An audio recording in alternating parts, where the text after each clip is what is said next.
Vamos ahora con otro asunto, un asunto que se inicia, que da comienzo como algo casi cotidiano, por desgracia, porque atropellos hay muchos, pero poco a poco se irá transformando en un enorme misterio. Ocurrió en la España de mediados de los años 70. Verán, a mí me recordaba este incidente que hemos llamado La muerte de Carolina a una vieja película muy importante, una de las películas señeras de la historia del cine español. Quizá la recuerden, se llama Muerte de un ciclista, y con Alberto Closas y Lucía Bosé se contaba la historia de una noche, una carretera y eso, un accidente, un atropello. ¿Y qué hacer? ¿Cómo responder?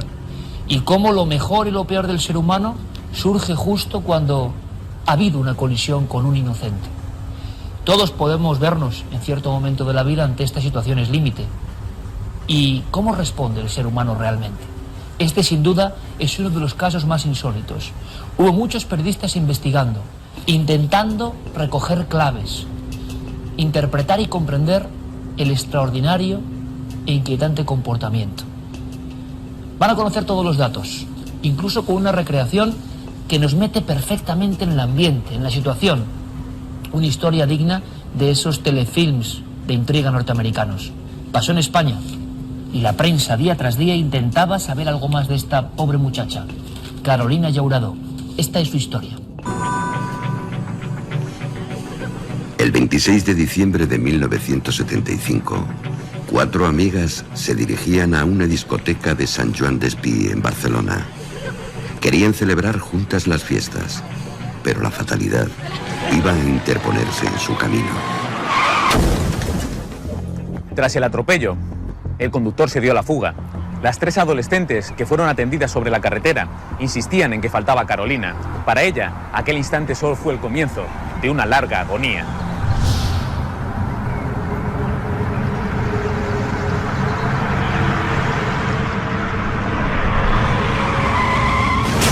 Los primeros testigos que llegaron al lugar atendieron a las jóvenes que estaban malheridas, pero se encontraron de que las 4 chicas que iban solo aparecieron los cuerpos de 3. Posteriormente llegaron más vecinos, llegaron las ambulancias de asistencia, hicieron una batida por el lugar, pero no encontraron a la 4ª chica.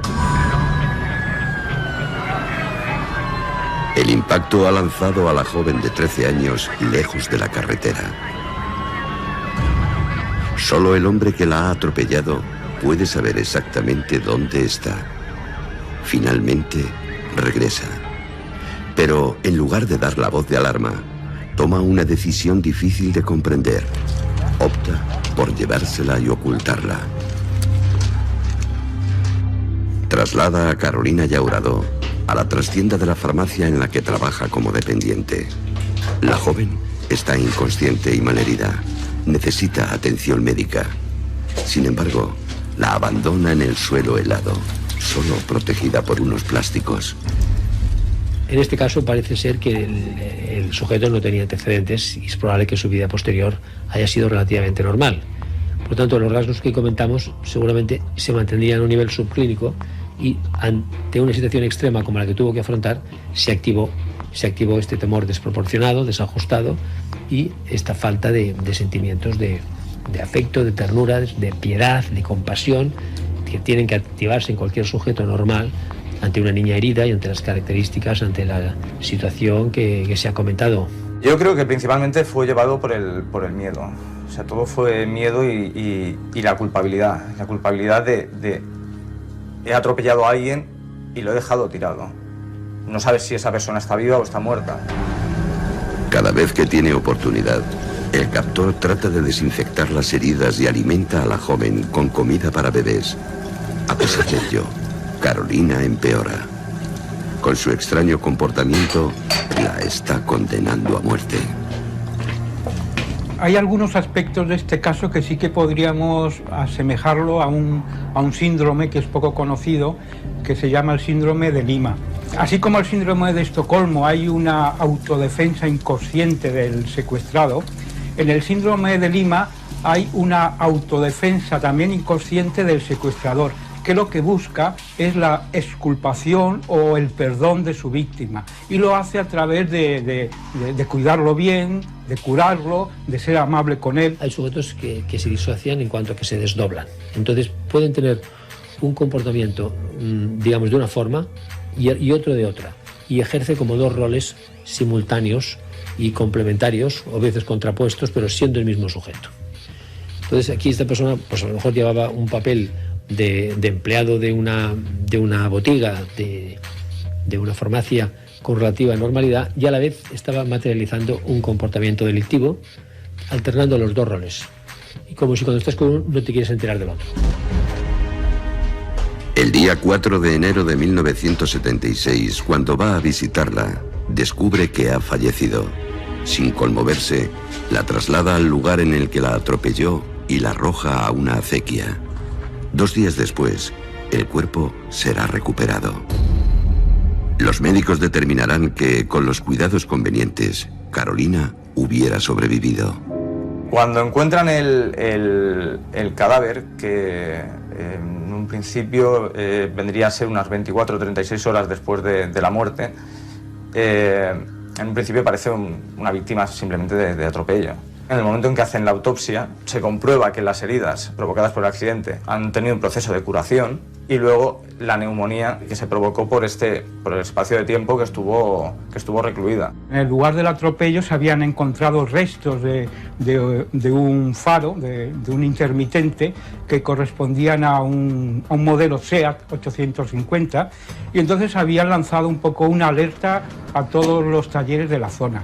Y fue precisamente un taller el que dio la noticia de que ellos habían reparado un modelo parecido, un 850, y también informaron de que ese coche pues estaba abollado tanto en el capó como en el techo.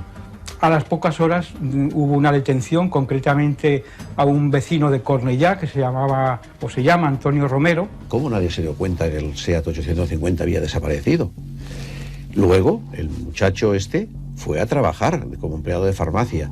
¿Cómo los dueños o los compañeros no se dieron cuenta que la actitud que tenía este chaval, que estaba tensionado porque escondía un cadáver y porque tenía que ir a darle de comer y curarla cada día, no se dieron cuenta de la conducta anómala que estaba manifestando?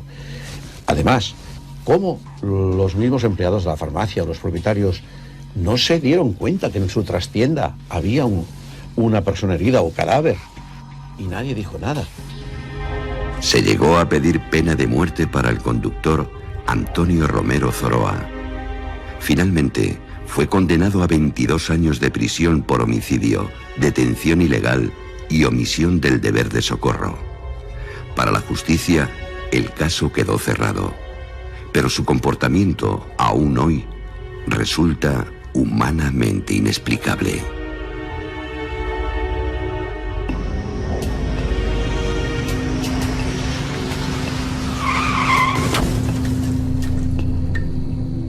Barcelona. La extraña muerte de Carolina Llauradó. Titular: curaron sus heridas. Reportero y firmante de la crónica: Paco Pérez Avellán. En aquel entonces, enero de 76, en Diario Pueblo. Hoy, además de otras muchas cosas, flamante director del Departamento de Criminología de la Universidad Camilo José Cela y amigo de este programa. Paco, bienvenido, buenas noches. Muchas gracias, es un placer estar aquí. Paco, por lo que pudisteis saber, aunque creo que era una época donde la información había que arrancarla con piqueta, ¿no? Hablamos 1976. Claro, mucho silencio. Muerto Franco hacía muy poco tiempo. Pero te voy a hacer varias preguntas que, por ejemplo, viendo el caso, a mí me quedan ahí, creo que los espectadores también. Si pudisteis saber algo. Paco, vamos a ver. Son 4 niñas, ¿no? Sí. Una la atropella.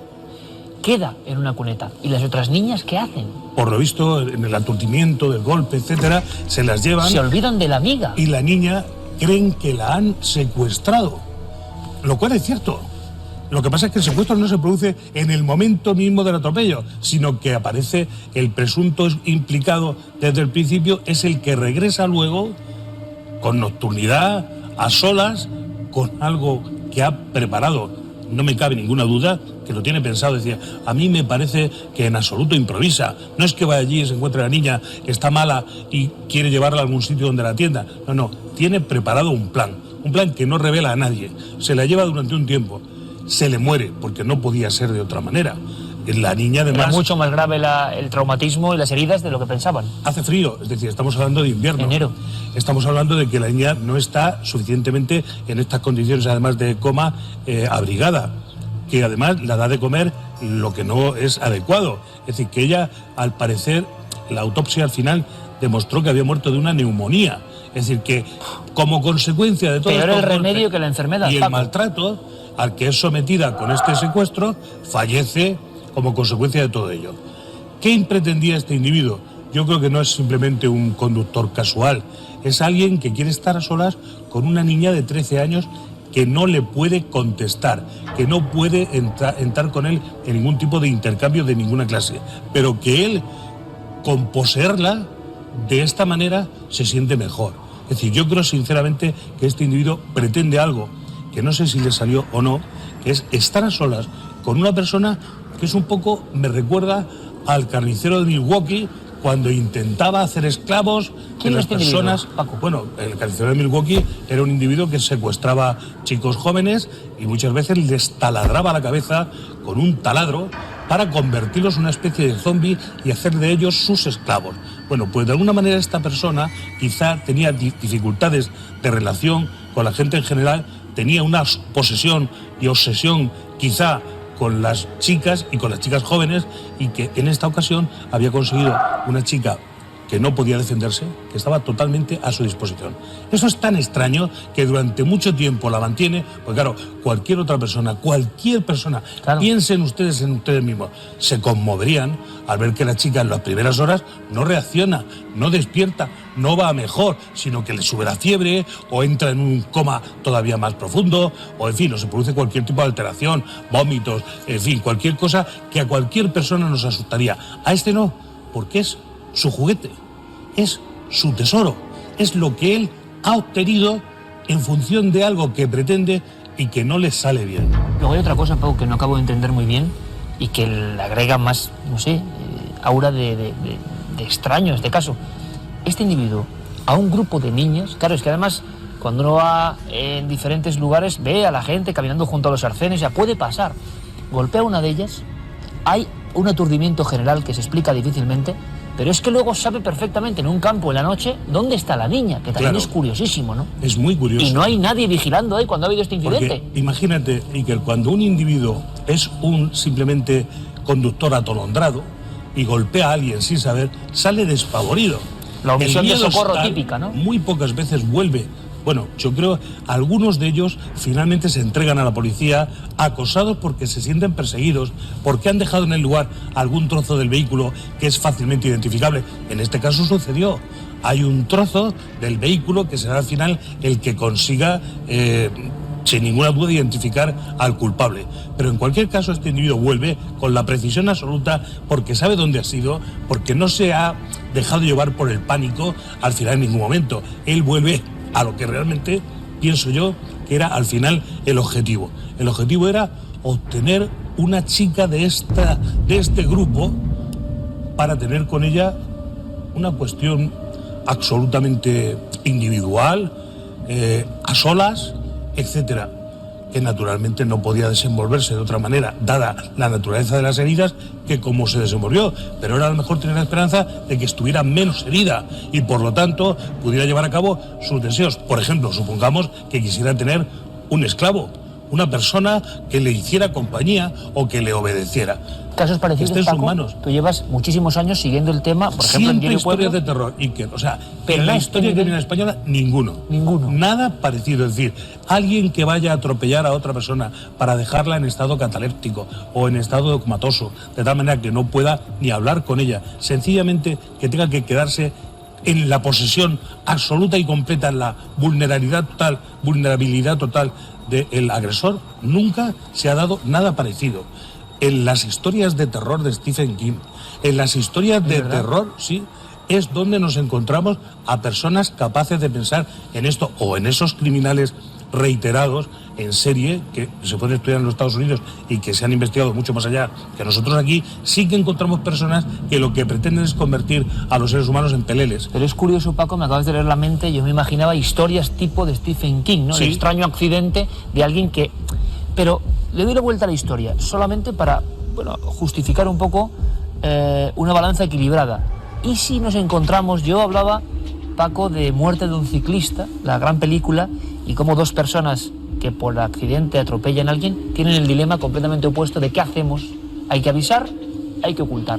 Y si es alguien que con buena fe, entre comillas, recuperó a la chica e intentó, buena fe, claro, difícil de, pero intentó curarla por sus propios medios, como un samaritano. Yo lo descartaría porque eso sería fácil de pensar en un chico de 18 años o de 25.